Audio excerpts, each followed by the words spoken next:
Uncle, you're welcome very specially. Raymond, In the Republic of Ghana, there are a few men who have the moral authority to speak to values, who do not shy away from them at all, especially even in the creative sector, okay. which is predominated by so many people. The standards you have there as a godly Christian, and it shows in your work. It's very, to me, it's special because people shy away from those things. People are careful in not seeking to offend anybody by stating that there are morals, there are values, there are systems that people are expected to live by. But you do it not weekly, but consistently in a way that sometimes makes a lot of sense. So that's why some of us, cherish you more. Beyond every other thing. Beyond the fact that we suspect you look too young to be 70. So I forged my... No, the suspicion is that instead of doing football age, you did the other thing. I flipped it. So you didn't get it on that path. And on the other side, Aaron and Co are still not happy with with number 1. Why number don't they 8. make their case? Allow them to make their case. That some of them say that times have moved on and that's how they enjoy life. So if you are restricting the things that will make life enjoyable to them, and you think they'll regret it, sometimes you have to live life fully to regret some things. Okay. Yes, that's what they're saying. Anyway, it's not your birthday yet, but we can say happy birthday in advance. Less than 24 hours away. Yes. 70 is big. It's as good as it been here. But do you feel 70? In some ways, yes. But let me begin by saying thank you very much to you, to the Super Morning team, to Same Batakari for hosting me. Thank you to the online team that make my life very, very easy. Frank and Co, who are with Aaron. Let me say thank you to Ken Ansa. I've worked with many general managers. In those days, general managers. Now, of course, he goes by a different title. But the reception I get from Ken whenever I go to him is very different, and I appreciate that. But ultimately, thank you also to Mr. Kwesichum, who has tolerated me on this platform.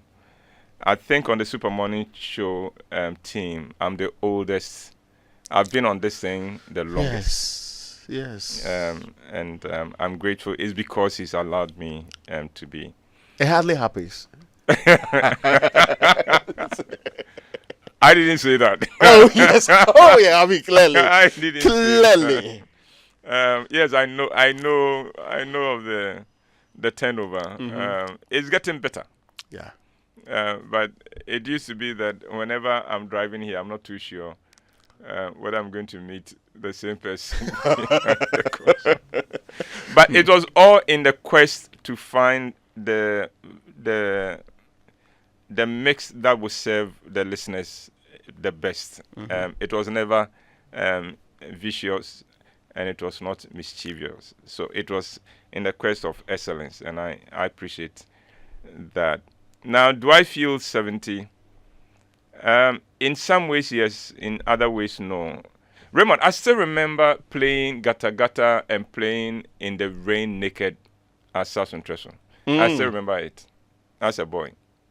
Stark naked, all of us. And I can't picture that, but I'm just trying to get it together. Oh, if you picture it, there isn't much. We're all small boys, so there was nothing really to call attention to. But South Suntreso, was it that coordinated? Was it, bungalows or? It was. Because it was. So, and it was well structured. It was a very well planned place put up by Kwame Nkrumah. Okay, yeah. But the beauty of it, and the reason why I am so happy I had that in my childhood, is that it became a mix of everybody from Ghana. So it was one place where your neighbor could be a Gan or a Dagati, a Buzanga. I had a Buzanga friend. Eve.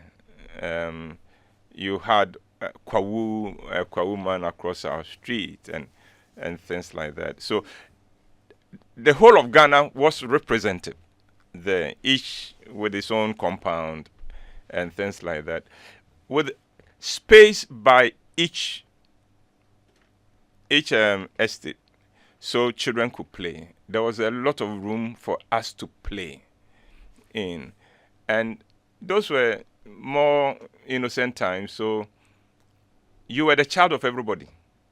Oh, okay. And that was a beautiful thing. If your mother traveled and for any reason could not return soon enough, you never went hungry, because the neighbors would know that your mom has traveled, because she will go and cry them. Oh, okay. Interesting. Yeah. Do you understand me? Yeah. And then they'll be informed. And so when their supper is ready, they are calling you. Especially if they haven't seen your mother back. They are calling you. Kofra Kobnabra. Kobnabra Transi.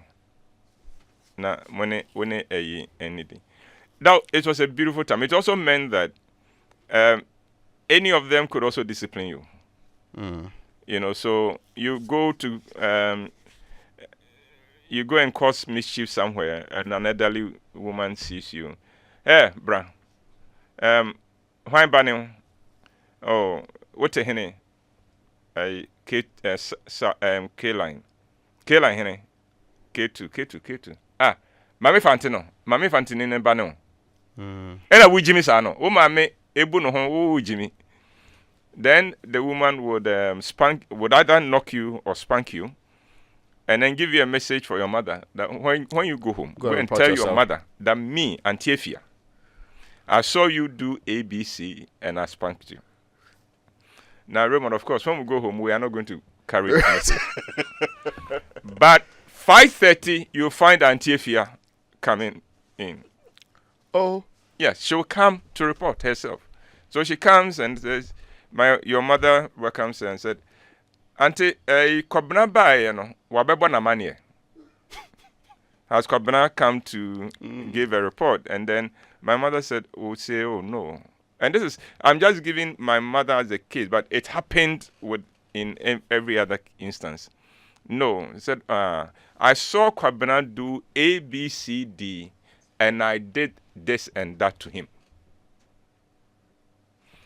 And your mother will call you in front of that woman and beat you till the woman begs for you. But that would be double punishment, right? Yes. For the same crime. It is to affirm the woman. Okay. It's your mother's way of telling the woman that I'm happy you did that. So the woman goes away knowing that next time she can call you to order. And your mom would approve of it. So the moment yeah, auntie, oh yeah, oh yeah, no, yeah, oh yeah. What's your name? Oh, okay. What's your nyansen film? Me, you sure say what's your name? Kobra mami, how mami sa? Oh, she becomes your defender too. She becomes your defender.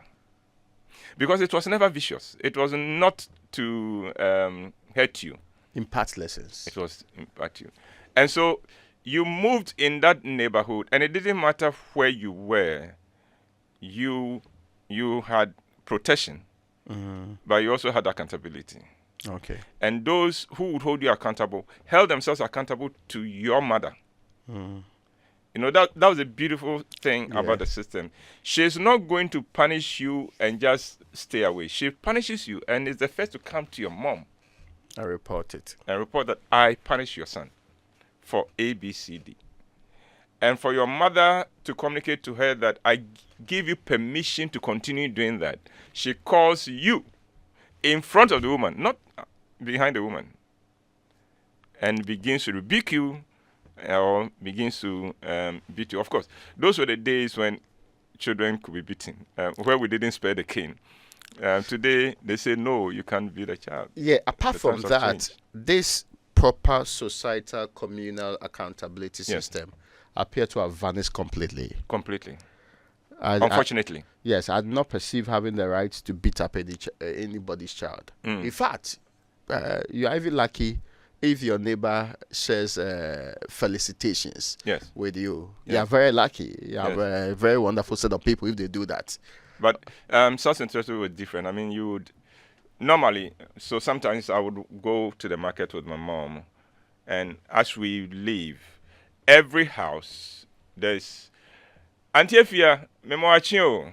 And Auntie Yahweh, Auntie Ya, Mekwaba, that kind of thing. And right to the throttle station, everyone, she would acknowledge everyone, and they would do same. Or my mom left home by 5:30 for the market. If by 6, our neighbor Auntie Abena in K3 had not seen my mom or heard from her, would come to the house, would enter our compound, and says, Auntie Ama, mente won kan aden na wache wo fie. Just to find out, are you okay? Because with the 5:30, you are gone. Yeah, already. So how come it is 6 And you are still home. and you are still home? And then she may go, oh, because in Korana Bakon Tiapo, into Mechaniako Hospital. Oh, sir, then and then they come. And they had all these help. They knew of all these treatments. Oh, Possible solutions. No, baby, and for way man, and I said that kind of thing. It was a supportive, and this were people from different backgrounds. And it didn't matter. No, it didn't matter. There was that unity. Like I was saying, you entered any home, and if it was mealtime, you would be served. They served you like a child, member of the family. Like a member of the family. And no, in most homes, the children ate together. Okay. So they would just invite, Mama Kwabra, come home. And they know the mother would have added a little extra. And the little extra is because there's somebody to join you. I mean, I'll not bother you about at what point we lost all of this, but what will think that influenced your philosophy about life? Yes, it did. And also about people. Seeing yourself as belonging to everyone, and also valuing the community, because you were the child of the community. So you couldn't do anything that would mess the community up. Okay. You understand me? So if you had to do something for the community, you knew you were doing it for yourself. It's not like I am doing it for them. Okay. Even when I came to secondary school, you would go home and you would be forced. Your mother would go, oh, Konako Chiao. Now, so you go to each of them and they would ask you about school. Oh, okay. And so you got this impression that I am a child of the community, I am a product of the community, and I am the hope of the community. We've lost that. That they are all invested one way or the other in me. So I'll disappoint all of them if I misbehave. Exactly. Yes. So let me be careful. So when you move within certain circles and they are asking you to join them in some things, the first thing that passes through your mind is, if this gets back to South, what would they say? You can think of the effect it will have on your mom, but more than that, you can also think of the effect it will have on Auntie Abena, Auntie Efia, Papa Kramo, and all of them, because these are all people who look out for you and who are always asking about you. And this societal cohesion cut across religious lines. It did, yeah. Because you mentioned Papa Kramo. Papa Kramo, yes. Yeah. Papa Kramo's son was called Idrisu, who was my best friend. And sometimes I'll go to the house, maybe we want to go out and play, and they are having their prayers. And you wait. Yeah. So just stand there. After their prayers, we are off.